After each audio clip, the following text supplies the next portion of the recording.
Hello, everybody. Welcome to the very first installment of the Haunted Victorian Book Club live shows. So we just started last month, as everybody knows, in December.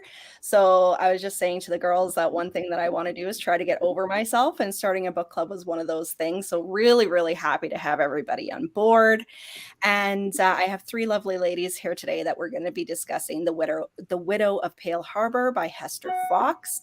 And I know there's been like a wide range of thoughts on this book, which I find really intriguing. I'm actually kind of glad and kind of excited that it's not like all good, it's not all bad, it's kind of all over the map. So that's really, really great. So I'm excited to hear everybody's thoughts, and I'm excited to hear the thoughts of these wonderful ladies.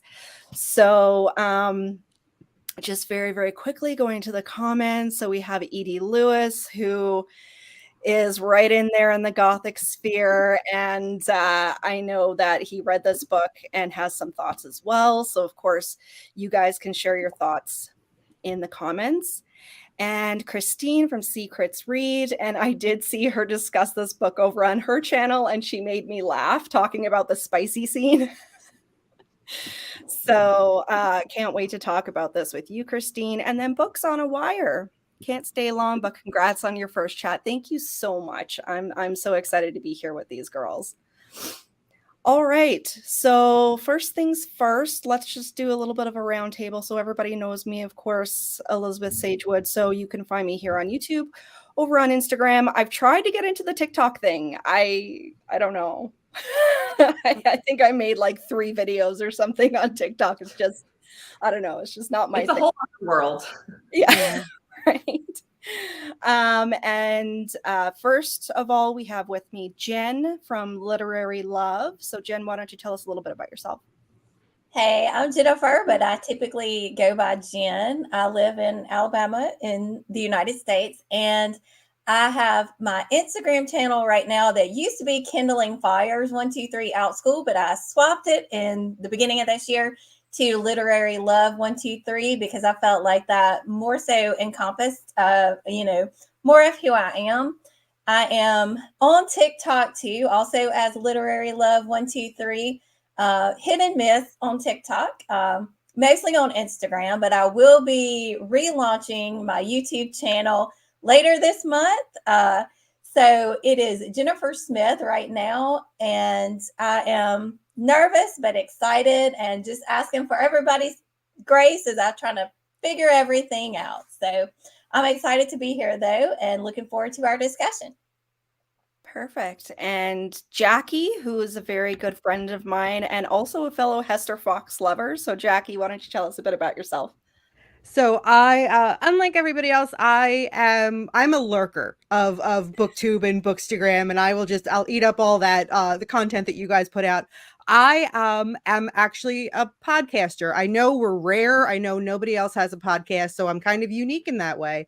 But I have a podcast called Jersey Ghouls, where my partner Marissa and I look at horror culture, whether it is films, whether it is books, whether it is art. We look at it from a female perspective. Our tagline is we're a little bit feminist and we're a little bit fangirl. And to know my podcast partner, Marissa, she is our resident feminist. She is the one that will come to our episodes with just pages of academic research, and she cites sources. Like it's fantastic. And sometimes she rubs off on me. I'm usually the one that will just nod my head and then bring up, the topless scenes in the 80s slashers, or I'll mention the gore or the blood. But we're very much chocolate and peanut butter, where our personalities just mesh perfectly. So we're on Instagram. We're not on TikTok. We're both 2 women in our 40s that just go, okay, sure. But Instagram and Facebook and Twitter and everything else, and your favorite podcasting app, if you just search Jersey Ghouls, you'll find us all over. Perfect. Thanks so much. Yeah, Jacki and Jacki invited me on the podcast a few months ago, probably close to a year ago now, and it was just kind of a match made in heaven with our personalities. So super excited to have you on, Jacki. And Lauren, who is no stranger to the BookTube community. So Lauren, why don't you introduce yourself to everybody? Yes, thank you for having me. My name is Lauren. I live in California, and for about a year and a half now, I have a YouTube channel that's all about horror and Halloween in all of its capacities. So from books to movies to decor to getting academic like the Jersey Ghouls and thinking about all the intersections of identity that shows up in horror as a culture. And I'm kind of thinking like my position in this conversation is like the Gothic newbie, where I don't have too much of a background. I kind of have some knowledge, like big picture wise, but I don't have too many Gothic novels under my belt. And I've never read anything from Hester Fox. So I think that's like my position in this conversation is like that big newbie that is still trying to figure out like where they are, what their wheelhouse is within the Gothic genre. But spoiler, I did feel like this one is making me really love it. I feel like it was a really good like entry point to it, which is why I really love Elizabeth's book club, because it's kind of like giving me structure in terms of exploring the Gothic genre. So I'm really excited for Phantom of the Opera and all the subsequent picks. Yeah, I'm really excited about Phantom for January too, because I've never read it. I've seen all the adaptations multiple times. So super, super excited. And Edie Lewis says, is that Edward Gorey Dracula on the shelf? Like the only book that I have like faced out, but I'm like, how could I not? And is it my third copy of that book? Yeah, but again, yeah, Edward Gorey is one of my favorite artists. So when I saw that, I was like, do I need it? Yes, I need it. I absolutely need it. It's kind of like when you started collecting board games, like vintage board games off of eBay. And I'm like, oh my God, we need to have a sleepover so I can come play these board games. Hi, Amanda. Thank you so much for coming on. All right, so we're going to hop right into it. And so kind of the structure of this is going to be like, we're going to go around and just say kind of overall what we liked about the book, or our overall thoughts, I guess, and then start talking about a few themes and things that we loved and hated, because like I said before, wide range of opinions on this one. So I'll start and then we'll go around. So honestly, Lauren, I know you haven't read any Hester Fox, but Jen, have you read any of her before? No, this was my first Hester Fox. I'm familiar with the Gothic because that was one of my main focuses in grad school, but Hester Fox was new to me. So I was excited to find a new author. Perfect. And Jacki, I know you and I kind of fell in love with that author this year. She's read, I think, all the same ones that I have. So funny enough, for me, this was not my favorite Hester Fox book. Like out of everything that I read by her, this one probably is on the bottom of the list. Not that I disliked it, but I think this was her second book that she wrote. And it's almost like I saw glimmers of her, but not as much into the Gothic as in a lot of the other books that she wrote. So overall, like for me, I gave this one kind of say a 3 to a 3.5 star. I was kind of bouncing back and forth and I wasn't really sure where to land. So say between a 3 and a 3.5 star. I thought it definitely could have gotten a little bit more into the Gothic, a little bit more into the atmosphere. And one thing that I love about a lot of Gothic books is it's like the main sort of Gothic spooky themes first, and then the romance is second. It's a subplot. So, and this is kind of, it was twisted, right? So we had a lot of focus on the romance and not so much on what I was reading it for, which was the Poe sort of intertwined elements and the murders and all of that kind of stuff. So I think it was one of those ones where it was like it had all of the right ideas, but it just didn't get there enough for me. So that's kind of overall what I thought about it. But Jacki, what did you think, like being a Hester Fox fan? So I'm on the same page as you. This is my fourth Hester Fox book, and again, it wasn't a dislike of the book, but it's at the bottom of the list right now. This was, I think, on Goodreads, I gave it a 3. Honestly, I'd probably round down to 2.5 for a lot of the same reasons. very heavy in the romance, which I can expect a little in a Gothic novel, but this felt like it was a lot of romance, and that is not a genre that I typically pick up at all. So also like the spicy parts, not that I minded it, but like was kind of caught off guard because again, romance is not generally the genre I pick up. So when I do read a book that has a little bit of spice, I don't think I was ready for it. I mean, get it, girl, but at the same time, it was, I don't know. I was kind of disappointed because I wanted the Poe elements to mean a little bit more than they ended up meaning, and maybe that's just me liking Poe and just wanting that to be more of a focus. Although that's not really fair to Hester Fox, like she's writing this novel and putting her own spin on it. I would say that it was I like the way that she world builds, and I liked it enough that it kept me going. Like at no point did I want to DNF the book, but overall the story fell kind of flat, and I feel like it kind of got wrapped up in like a neat little bow a little too quickly. But like I said, I didn't dislike it, but of all the ones that I've read, I don't think this is one. If nobody has read, if you've not read anything by her, this would not be the one I would say, oh, start with this one. Yeah, I'd go with that too. Jen, what are your overall thoughts?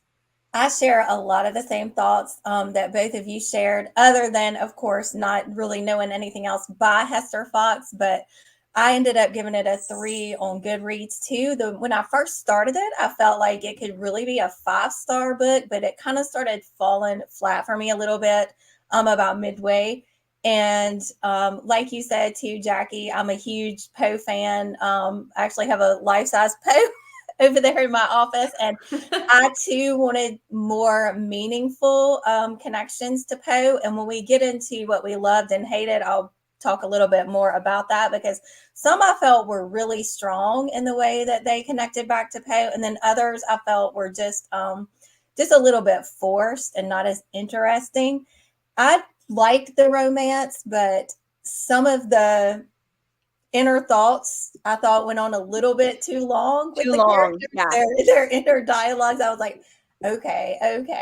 And like you, I felt like the end just kind of came, and I felt like the revelation wasn't really earned. And we'll, talk a little bit more about that too in the love and hate. But I would definitely give Hester Fox another try. And I would love to know, for those of you who've read Hester Fox, which one you do suggest starting with.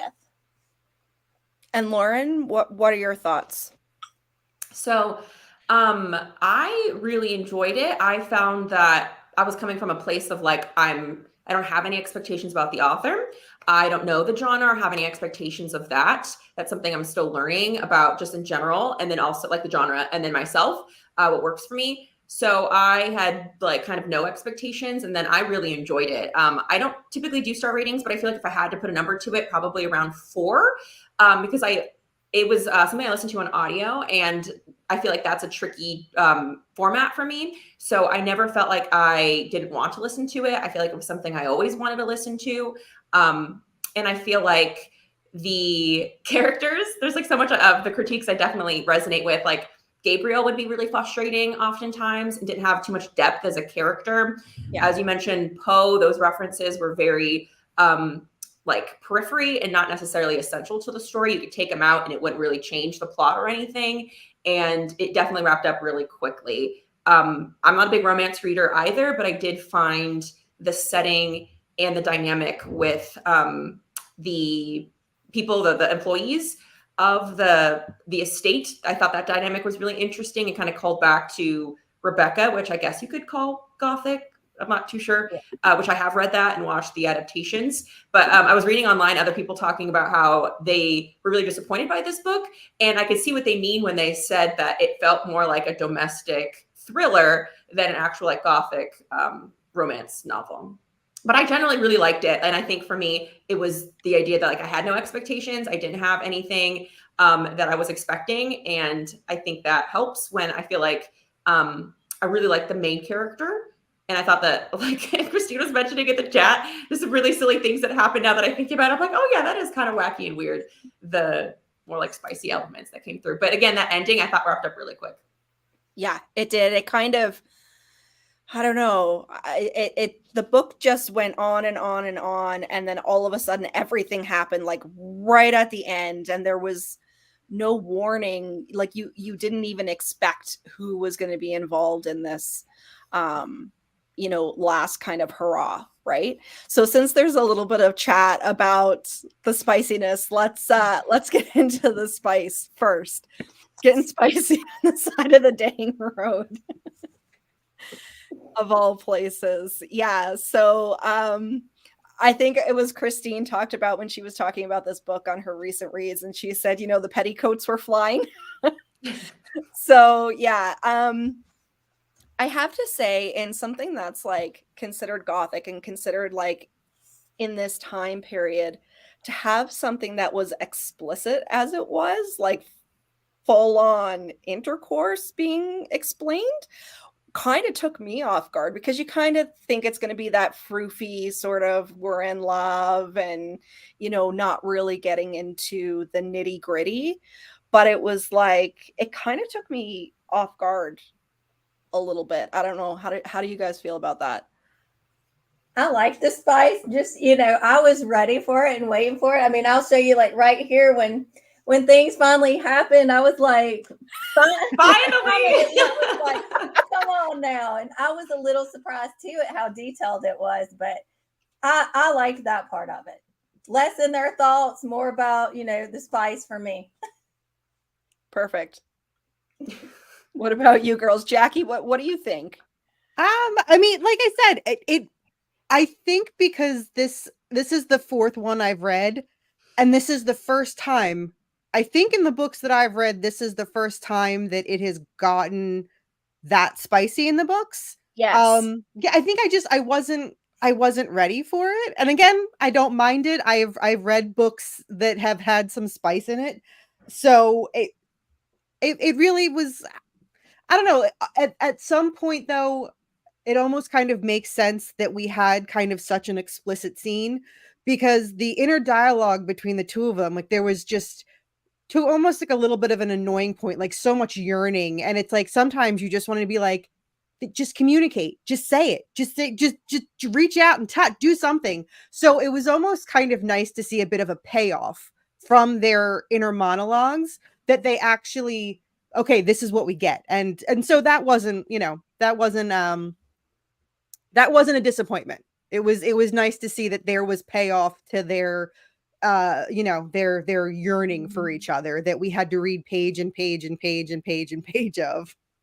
I agree. Yeah. I feel like there's like, I don't read romance all that much. I like when it's like kind of tinged with like a horror or thriller genre. So I've learned when I have experimented with romance, there are certain tropes that I just don't care for because they're frustrating to me. And one thing you're talking about, Jacki, is the miscommunication trope, which is so frustrating. And I don't like it either. And I did feel like there were some things in there where I was like, oh my God, like just talk face to face. How about you tell that person this? And then you tell, like, I'm like strategy braiding this. And then I also feel like it was a bit insta love, in my opinion, where like they instantly just like love each other. And that's to me not enjoyable, because I like a little bit more of like a journey when it comes to that. And I felt like things could have been resolved if you just talked about certain things. So to me, that doesn't, like, I don't like that kind of plot. But that was my one thing.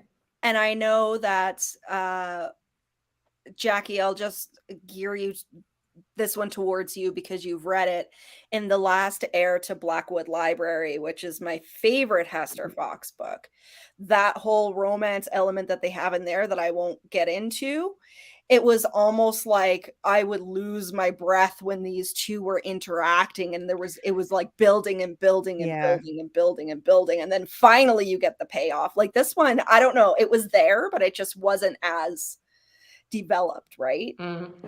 Yeah, I agree. I think I know exactly what you're talking about, and The Last Heir to Blackwood Library is also my favorite of the four that I've read, and I agree. Like there was just, you weren't I found that I was not rooting for either character to get together because within like the first meeting, they're like, it's gonna end up that way, you know. Like there wasn't any doubt, there wasn't, and not that I'm not a big fan of like certain tropes either. And like I don't know, like to me, it's like the whole enemies to lover thing. I don't know. I don't think I really go for that a lot in the books, but like I want some, I don't know, I guess I want like some sort of something between them.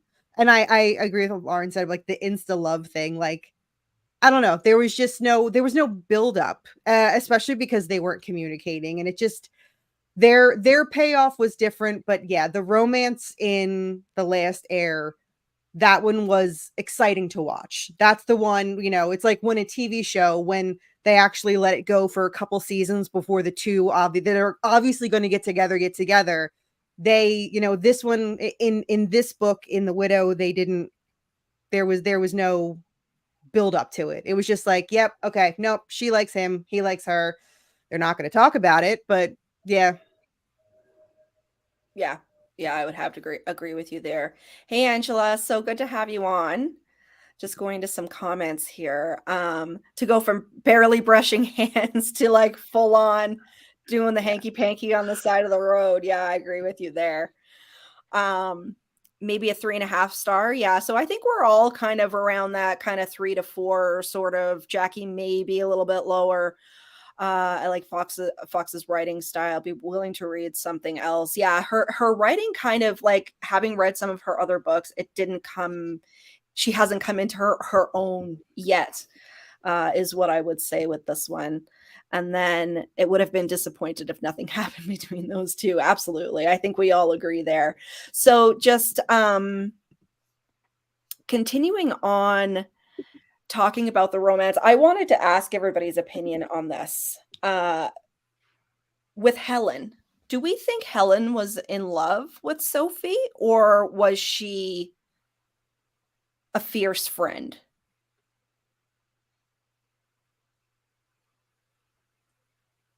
I think it could go either way. It's interesting too that Lauren brought up that connection to Rebecca, because in some ways it was like Helen was sort of a Mrs. Danvers, except towards the person who was still alive. That overprotectiveness. I wonder if it's a fierce friendship, or if she had romantic feelings, or if it was almost to like a mother kind of figure trying to protect her.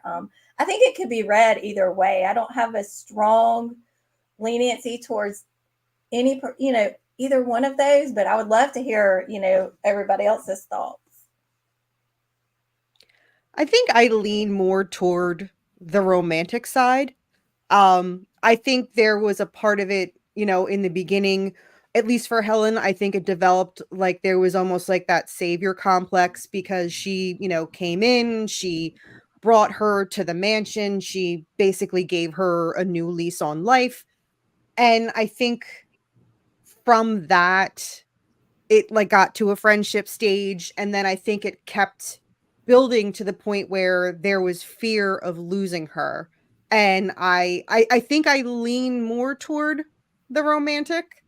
That's how I like to read it, but you know, just there was jealousy, there was the fear of her leaving. I think the more I talk about it, the more I think I lean romantic.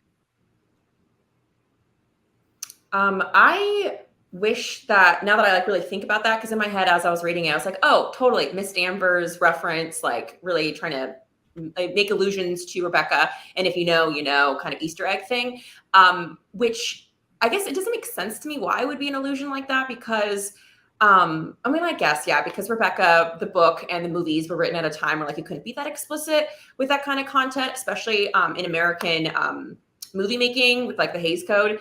But to me, it was kind of like a lost opportunity. Now that I really sit and think about it, if I would have seen that included and fleshed out and like have it be more explicit about its sapphic thread in the story, I really feel like that would have made the story a little bit more interesting and would have bumped like my 4-star to a 5-star. Like if it was really directly being addressed in the story. would have made it a little more interesting. Yeah. Yeah, it was definitely ambiguous, and the way that I read it, it was like, I think she was in love with her, but because of the time and because of everything, like she never would have made like a romantic move, but it was almost like everything she did for her was because she loved her so much. Like she killed her freaking husband, right? I don't think it was because she wanted to be with her, but she saw what was going on there, and she was like, I have to rid this person that I love so much of that torment. That's kind of how I read it. So on one hand, like, I almost wish there was some sort of a hint whether it was romantic or not, but on the other hand, and it's funny for me because I don't like ambiguity in my reading typically, but on the other hand, I do kind of like to have this sort of like, outcome of however you take it is how you take it sort of thing, if that makes sense. Mm-hmm. Okay, this was my first Hester Fox. I like the atmosphere and Poe references, the world building. Their relationship did make me laugh a few times. Yeah, absolutely. They got a little goofy. Yes, they did. I didn't mind the spice because it was the surprising part of the book. So it was a surprise for me too, like how down and dirty they got with it for sure. There was a lot of back and forth, which I found rocky. So I don't know, did you guys, like, towards the middle of the book, I went, I don't know, a full week without even picking it up because it like really started to dive down for me in the middle. Like I liked the beginning, I liked the end, but the middle really kind of took a dive. What do you guys think? I felt the same way because it was like a page turner for me initially, but then in the middle, too much of, I guess, their inner dialogue, like I've mentioned before, that I realized it was kind of getting on my nerves a little bit. But the more I think about it, the more I see that definitely pulled it down a lot for me. And then I liked it more toward the end until it got to the very end, which I was a little disappointed in. Yeah. Laura and Jackie, do you guys feel the same way? I don't think there was ever that point for me. I also listened to it audiobook. That was my commute audiobook. So Yeah, as I was going through traffic and what have you. So I don't know, for me there got to a point where I wanted to listen to something else or anything like that. So it at least had me engaged enough that I kept going straight through. I really didn't have the desire. I think mostly I think I was hoping for a little bit more, and I think I was just waiting. And I didn't realize where in the timeline of Hester Fox this book had been written. So I think I was just pressing on because I'm like, well, I know it's going to get good. I know it's going to get better because I know her writing. And I mean, it didn't eventually do that, but still, yeah, there was really not a point where I needed to step away. I feel like the ending for me was the point where I was my most disappointed. But in the middle, I think my only point of feeling a little out of sync with the book and disconnected from it was with Gabriel's kind of journey, where I thought that was kind of flat. And it's just like, okay, well, she's gone. Like, I don't know what you're holding on to, dude, and like who you're trying to be. That was like really annoying because he seemed like silly. Like he just had some weird stuff going on. So I think his timeline and like with his friend and stuff coming in and try to like kind of help him externally, that felt a little flat for me. And anytime I was like his evolution, like there's just no mystery with him versus trying to figure out what was going on with the wife and what's going on with Helen. When it came to Sophie's side of things, there was something at least there to intrigue me in her perspectives on this journey with this book. But his stuff, I was like, meh, take it or leave it kind of thing. Didn't have much character growth for him. Yeah. Regina joined the chat. Hey, Regina, so happy to have you on. And actually, Regina mentioned just a couple of days ago in the Discord that, and I kind of felt this way too, that this book didn't really know what it was. Was it a mystery? Is it romance? Is it gothic? It's kind of a little mishmash of everything, and nothing really stuck out more so than anything else in that. Like, it wasn't like super gothic, it wasn't super mysterious because the Poe element was there, but it wasn't like super strong. And then of course the romance. I guess if I were to choose anything, I would say it's more of a romance than anything else. Okay, let's talk about some of the themes. So I'm going to start with a good one because I want to talk about the post-off. When I first opened this book and they had the verse from Annabelle Lee right on the very first page, which is my #1 favorite Poe work of all time, it actually made me really, really excited to read this book. And although the Poe element wasn't super strong, when it was there, I did like how they wrapped everything in. You know, you had the Mask of the Red Death and the Raven and all of those. But I think the thing that I loved, or the element that I loved with the Poe murders and stuff, was when she went to the graveyard and they had the heart with her husband's watch. That had to be my favorite part. So what do you guys think? Lauren, what did you think? I'm not well versed on Poe. That's like something that's like a project that's ongoing. But I could tell like certain aspects in the story were like references. And I did like the parts where you had like, it was pretty obvious, like the heart and like the ticking and those things I feel like are the most, I think, well-known aspects of Poe and any kind of like iconography that's associated with him. So as somebody that's like not well-versed in his literary work, I was able to like kind of pick up on those things, but I think it's mostly going to be like, I think deeper cuts in terms of the references. And I think there were limited references in the entirety of the book that I was able to pick up on as a noob. Jen, as somebody who has a master's degree, what were your thoughts? I am also like a huge Poe fanatic. I mean, I have like a shrine. I'll have to post a picture. Literally, everybody jokes, but I have like a shrine over there to Poe. So I feel like I'm not really being fair, and I'm probably about to get very nitpicky on Hester Fox, which again, this is me, and I know this is me, and this is probably not the case for everyone, obviously. But I really wanted more of a connection, like you mentioned, Elizabeth, the way that it opened with the quote from Annabelle Lee. I really wanted more of a connection to the Annabelle Lee story, and I didn't really feel like I got that. And I was kind of looking for that all along. I wrote a few notes down on it. Also, and this is probably very like nitpicky for sure, with the character of Helen, I wanted her to somehow relate back to Helen in Poe's poem to Helen.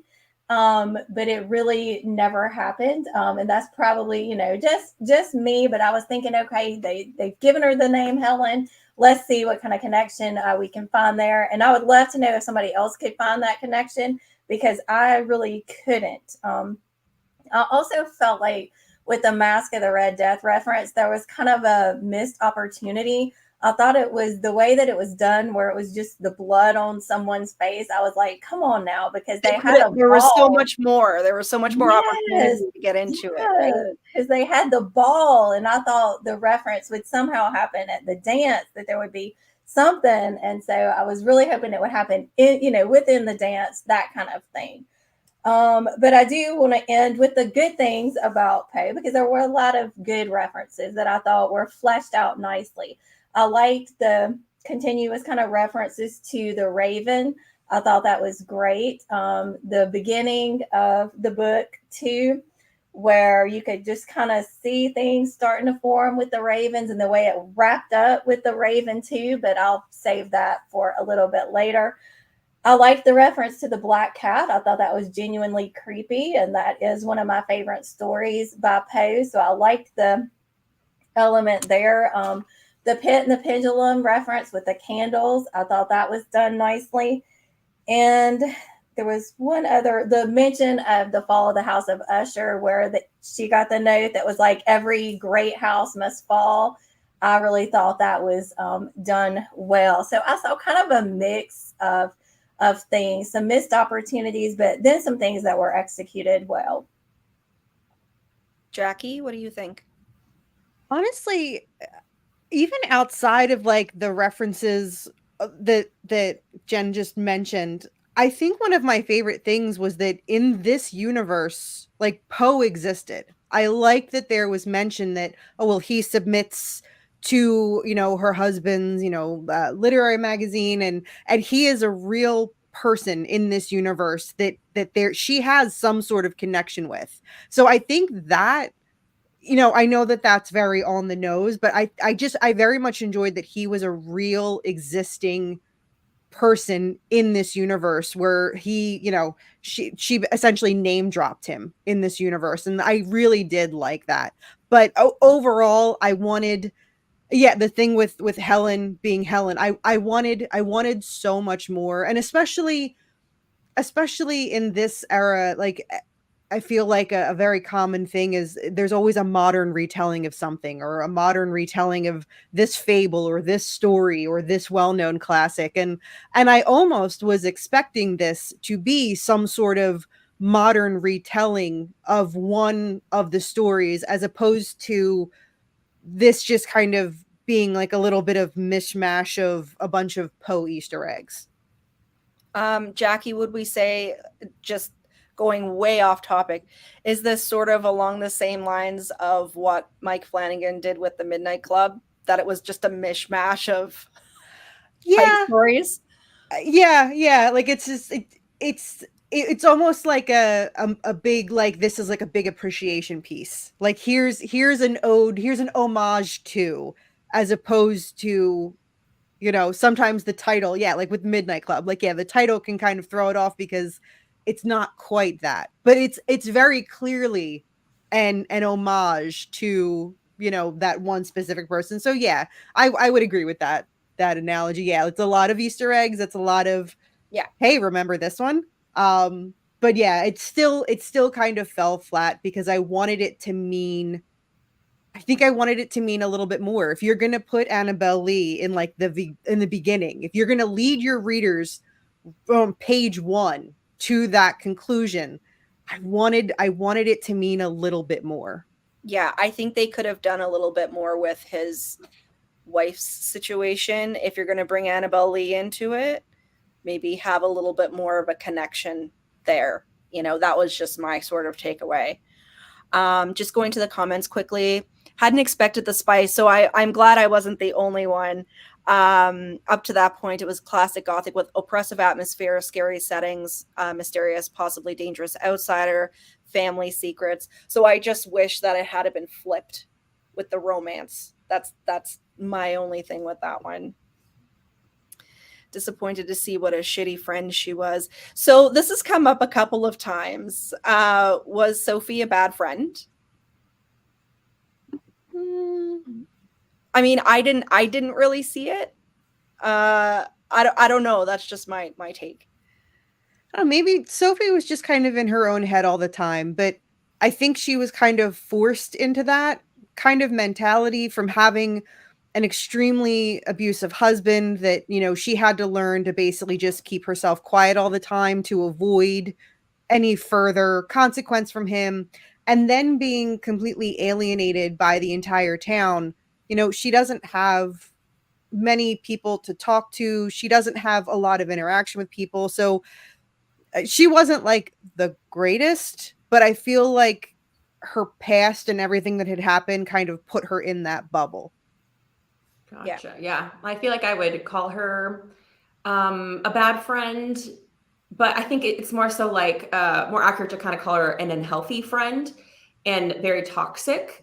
And I think you could come from a great place, a very loving, kind, caring place, and still have toxic traits that have impacts that are very negative. And I found that my experience reading the book was like she was just kind of suffocating, a really suffocating, overbearing presence on Sophie in ways that I feel like only did the opposite of what she was intending to do, where she wanted to care and support Sophie. But it just felt like because of what they were already entwined in, what like already kind of solidified their friendship and their connection, it was like not something of a very life-giving place. It's like, the husband and the death of that is like not going to be the nicest glue to glue two people together for a nice, healthy, loving friendship. So I don't, and on top of like maybe having alleged like romantic feelings towards somebody that you can't actually enact or share, I feel like that it was just not healthy. I don't think bad necessarily, but I think that there were some things that she did that made Sophie just very infantilized and feel even more helpless in a very helpless climate for her. Mm-hmm. Insta love. So I think we all sort of felt that insta love between Sophie and Gabriel. The references to Poe and mystery were favorite elements. So I think everybody liked the elements, but we just wanted a little bit more from it. Yeah, so we're gonna probably Jacki and I will do a few suggestions at the end here if you guys want to try out Hester Fox again with some of her what I would consider better books. We can do that right at the end. Helena's 100%. Okay, thank you. Thank you.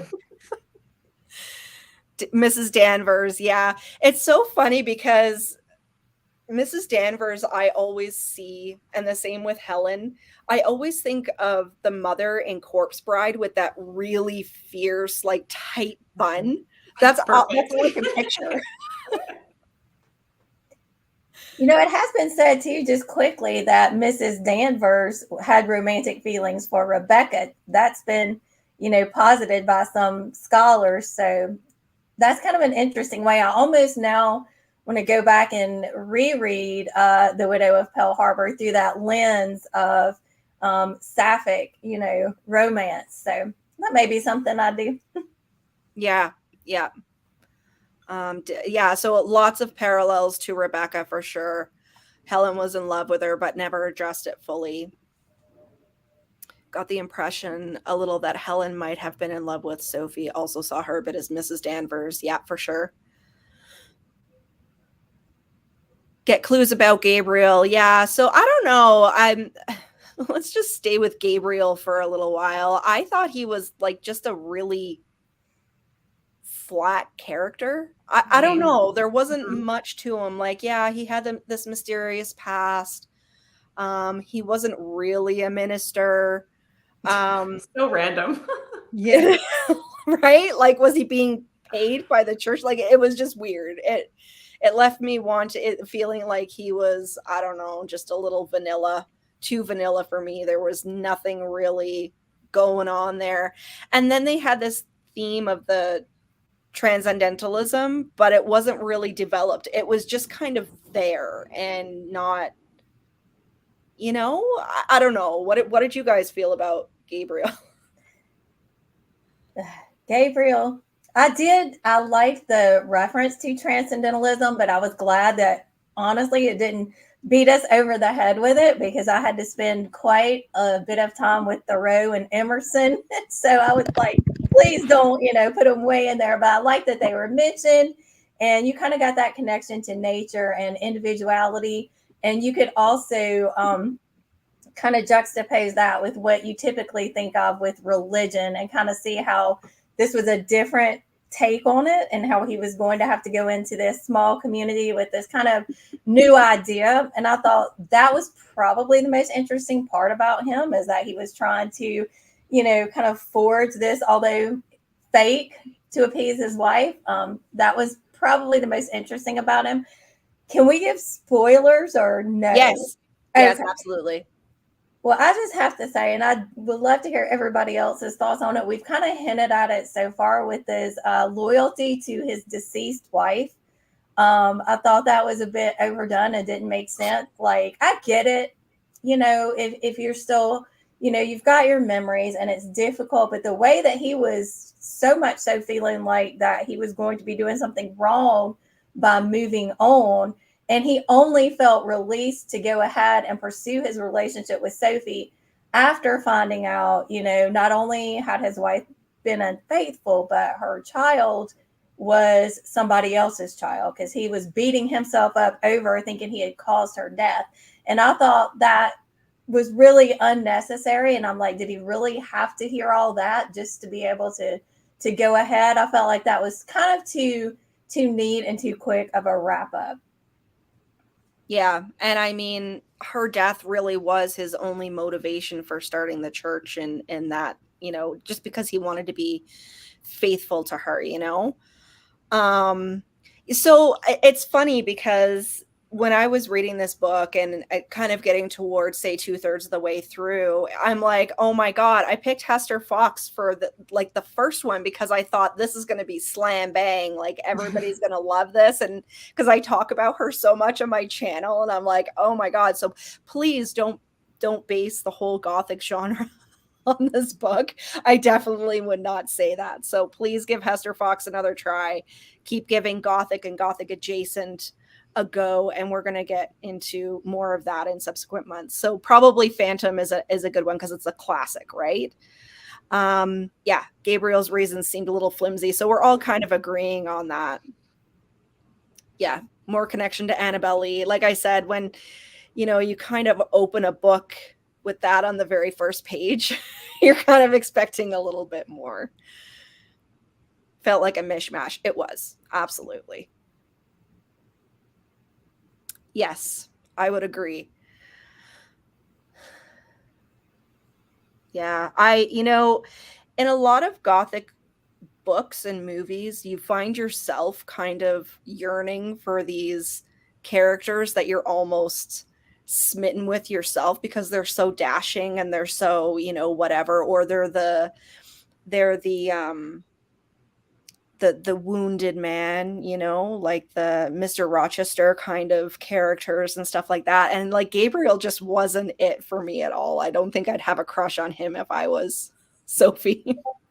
It was like trying to be like a Mr. Darcy, I think, a little bit. Like that's who I was kind of imagining in my head. And I don't think it helped that she brought in another character that was a friend of his that's supposed to be like this foil to him. So like in a room when they're together, it's obvious that he's like this very gregarious, like womanizer, which is like very much his opposite. And I mean, it's so random how he ended up with like a woman. Like that's very like sweet and like I don't know, that's not going to end well. I have a feeling in that universe, but I don't think it helped that she brought in that foil because I just think it highlighted how undetailed and fleshed out he was as a character. Yeah, his mysteries, like all of the mysteries about him, when we finally learned all of them, were very much a letdown. There was a lot of buildup, and I think somebody had said it earlier. They were reading to find, his backstory, and when we got all of the backstory, meh. Yeah, it did. Like his whole storyline just kind of fell a little bit flat. I agree. He wanted to prove himself to his wife and carry on her beliefs, but didn't even really try. Yeah, he was doing like these half-ass sermons, and So like funny. nobody wanted to be in his church. Like they went because I think they thought they had to, not because they enjoyed him as a person or as a preacher or minister or whatever you want to call it. Confused that the villagers hadn't challenged him over the lack of sermons. I kind of because when you're talking about small communities and somebody coming into a small community, I would expect that they wouldn't have been as polite as they were and probably would have put more suspicion on him, like, what is it that you're doing? And that kind of transcendentalism church coming in there, nobody really understood it. The only conversation that they had was when he went to the dinner. I think they were the Marshalls. I can't remember their names. They had the twin girls and he was kind of explaining it a little bit, but that was it. So it's almost like that storyline really didn't even need to be in there. Like, I mean, I would think that it probably would have been better to make him a normal minister of like a Catholic or Christian church rather than bringing transcendentalism into it. Mm.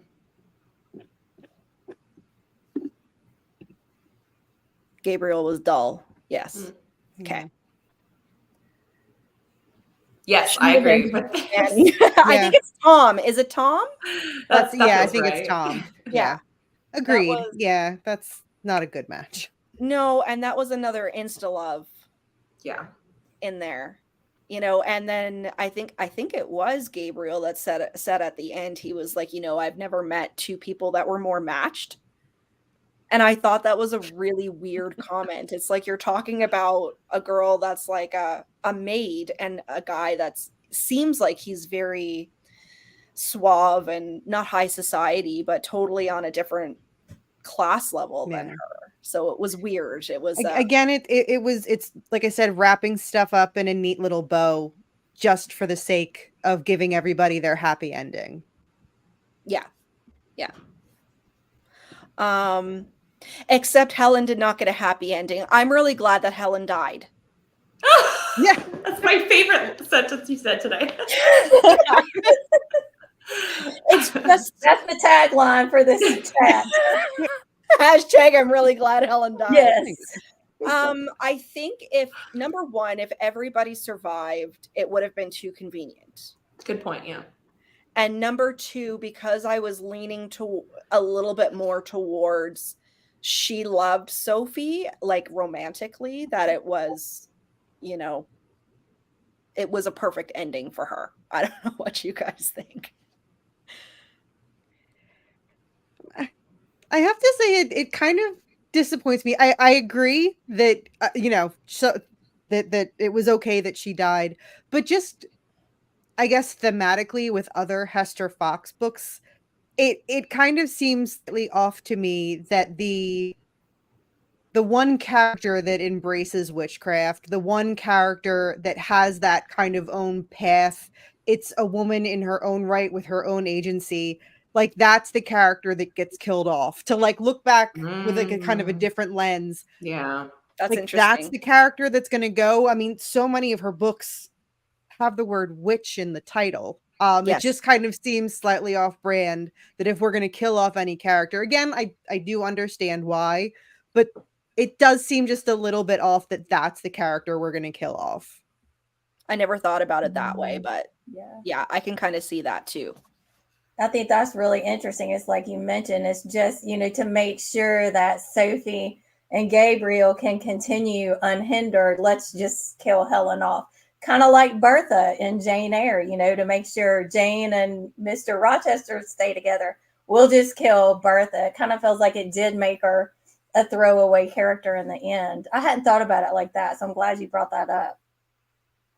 Yeah, that's a really, really interesting take. So again, here Christine felt the same way, so they didn't have to deal with her.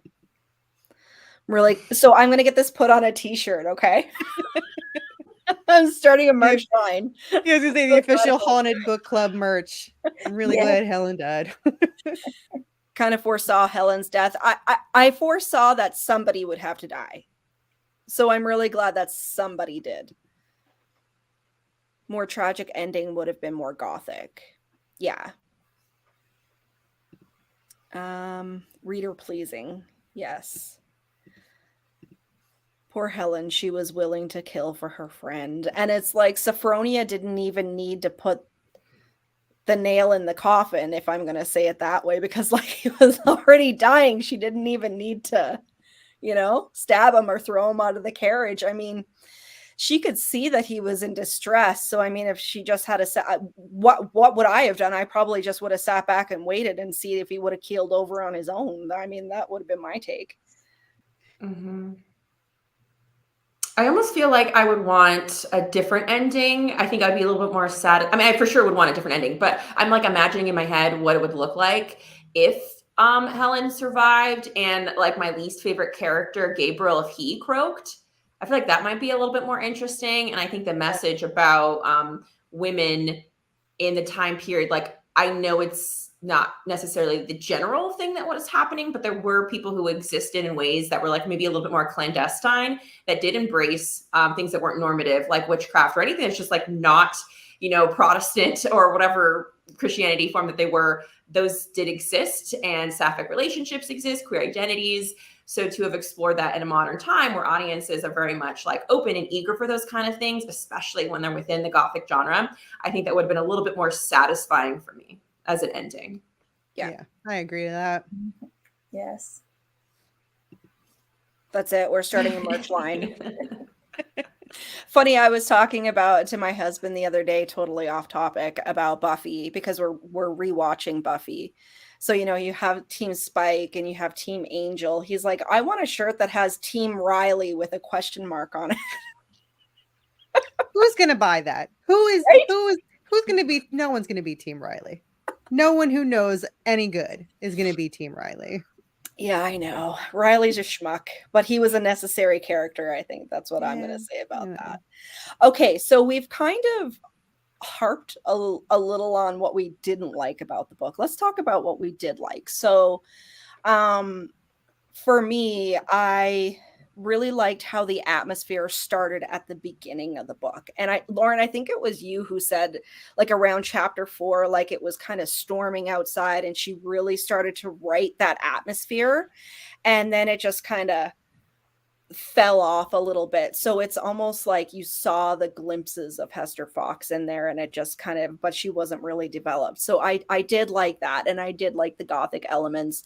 I like that they had the Poe element in there. Like I said, I think the part that really intrigued me was when she went to the cemetery. I have a thing for cemeteries anyway, and she found the heart with her husband's watch in it. That was my favorite part of the entire book. Lauren, what's your take? I did talk a lot about what I didn't care for, but I generally really, really like this book. Like reading it, listening to it. It was also my commute audiobook. I always wanted to listen to it. The audiobook narrator was really great.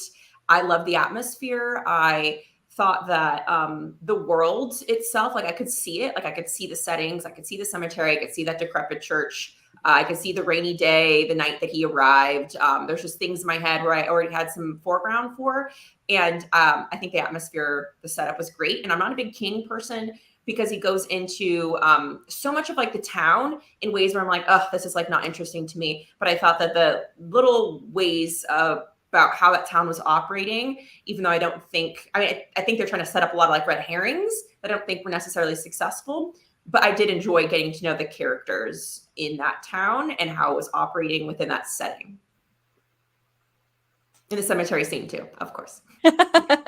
Jen, what did you think?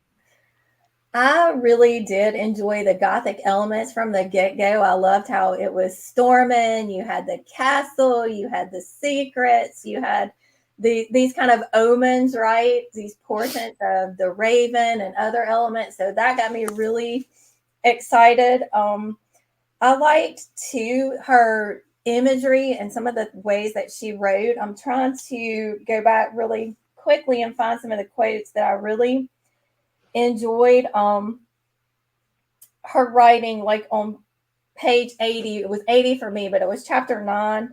And she talked about in the winter, and he was, Gabriel was asking Sophie how she liked being way out there in the cold and the bleakness of everything. And she said, there's beauty in the bleakness. And I just really liked the way that she talked about that. I thought that was really fitting too for the Gothic genre, the beauty and the bleakness, because you do have the beautiful and the terrible, kind of that sublime element. And I also liked the way that she talked about Gabriel, not necessarily him himself, right? But whenever he had finished with his first little spicy event with Sophie, in the way that she wrote, evening settled around town like a heavy mantle, baptizing him in cold, fresh air. I really liked that. And the very ending, where in the final line, it does call back to Poe and the Raven, where she writes, from the bleak December dusk rang the far off cry of a raven. Because in the Raven, it does open up in the second stanza with, distinctly I remember it was in the bleak December. So I like those subtle references to Poe, and I thought that was a lot more effective than, say, the blood on somebody's face for the Mask of the Red Death. I like the subtle but kind of clear at the same time connections back to Poe. I gotta just kind of piggyback and agree with what everybody had said. That's kind of the general stuff that I liked as well. I think Hester Fox is a very good writer. And I really do think she writes, for the most part, I think she does write characters well. Whether, they're not always as fleshed out. Obviously, we've talked about that, but just the world building. I could, again, listening to the audiobook, it's like, it's not hard to just close your eyes and I can picture absolutely everything, the details that she sometimes writes about, even just in the environment, are really, really well done. So that, I know I'm pretty much agreeing with what everybody has said, that's that is probably like the biggest draw to the book. The story wasn't the best, but it's still, her writing kept me engaged enough to keep going. And like I said in the beginning, I had never wanted to DNF the book. I wasn't loving the story, but it still kept me going. Yeah. So having said that, Jacki and I probably will give a couple of suggestions here. If anyone, because I think a couple of people on the stream have already said, they'll give her another try. So we did talk about The Last Heir to Blackwood Library, which, I mean, a book about books, you can't get much better, and the way that she writes and describes this library is fantastic. So that would be probably both of our top suggestions. Yeah. And then the other one that I really enjoyed by her is one that I read, the first one that I read by her, which is The Witch of Willow Hall. And that has like a lot of, like a family has to go live at this summer house because of scandal that had happened. And it's this unraveling of this whole story. But what I love is how emotion is written in that book. Like you have this sort of relationship between these two sisters and how she writes how the sisters feel about each other. There's a lot of grief in that book. And then the romance is a subplot instead of being the main plot. So I think in all of the books that I've read by her, the other ones rather, the romance is sort of the subplot and it's really more of the gothic. Jacki, what would you say are your suggestions for her? I agree. Witch of Willow Hall. I also liked A Lullaby for Witches. Yeah. I always like a book. I like when there is a time jump from, like modern times or modern-ish times. And I think there's like 100-year gap in that one where we time jump. So I always enjoy, I like that book for that element going back and forth. Yeah, I liked A Lullaby for Witches as well. Yeah, I think I liked all of the other books by her, I have to say. So Christine said she has A Lullaby for Witches. So that one was really, really good. And The Orphan of Cemetery Hill, I actually read last month as well. And I really liked the kind of spiritualism or spiritualist that's wound into that. And it's very much focused in a graveyard. So I mean, you can't get much better, right? So I really enjoyed that one also.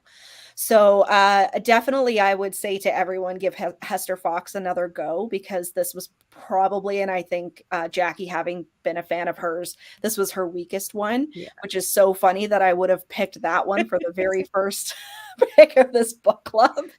But you're not going to love them all. So just a few housekeeping things before we wrap up, because I did want to keep this around an hour. Of course, we're going to keep going on the Discord.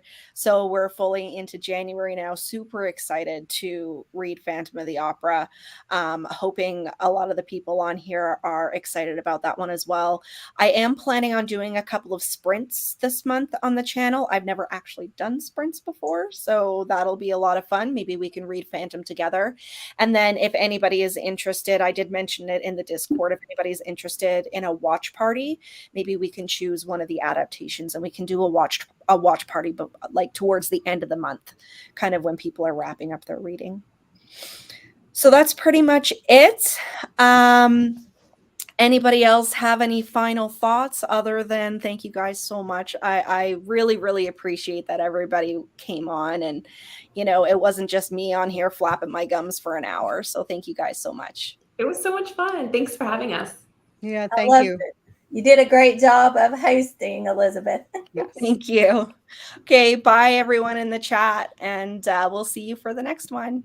Bye. Bye.